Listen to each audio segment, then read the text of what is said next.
Like and subscribe to help us produce more content. Ce jour, 26 juillet 2023, nous, forces de défense et de sécurité, avons décidé de mettre fin au régime que vous connaissez.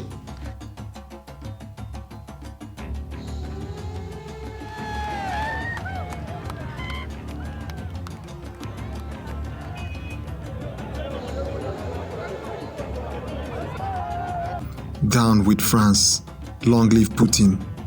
That was the message scrawled on banners by protesters waving the Russian flag in Niger after a coup toppled the government some few weeks back. For Western forces in the country, including the French and Americans, it was a moment of deja vu because just a year earlier, almost the exact same scene played out around them in neighboring Mali.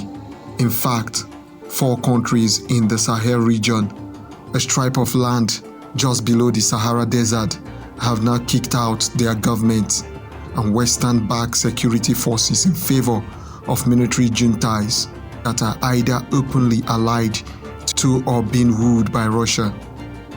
Standing against them is the ever-shrinking Ecowas alliance led by Nigeria, who are pledged to spread democracy and have now threatened war against Niger's ruling cabal.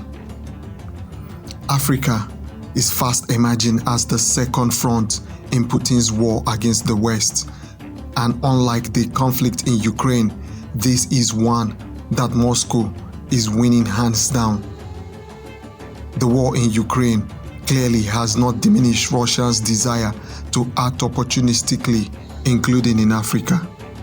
In fact, the Vladimir Putin regime's break with the West is empowering Moscow's recent outreach to several parts of the continent, working with foreign partners in Africa to counter what Russia called European colonialism is officially part of Russia's foreign policy.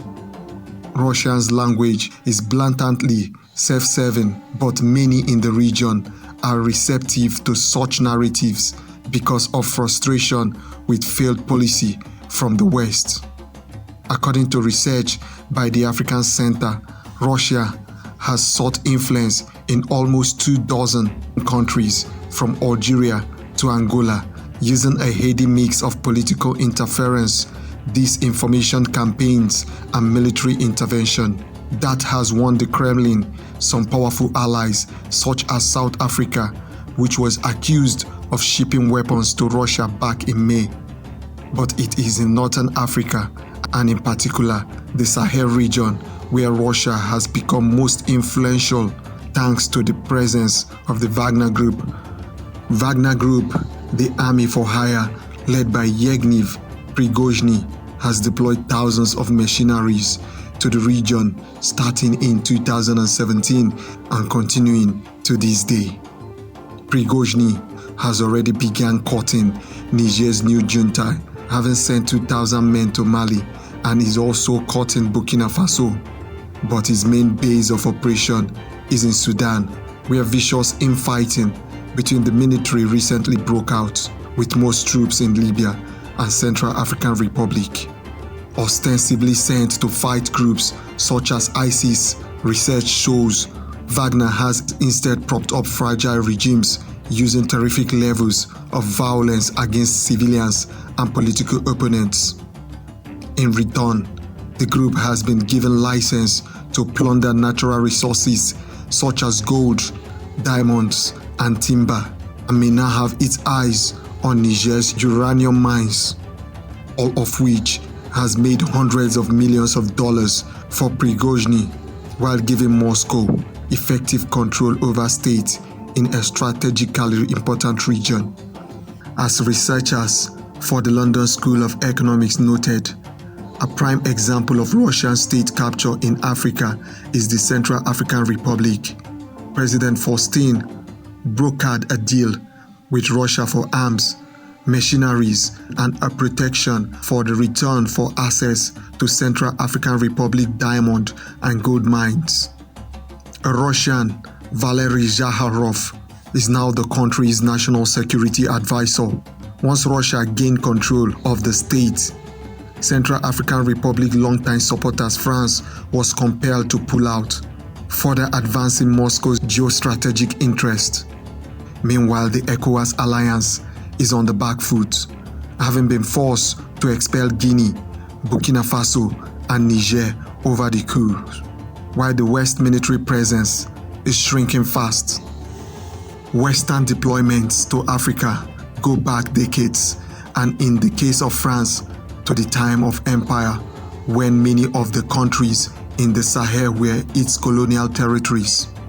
That meant after achieving independence, many of those same countries turned to France and its allies to provide security for their fledgling governments. But the history of colonialism and more recently failed military operations has seen relations deteriorate rapidly.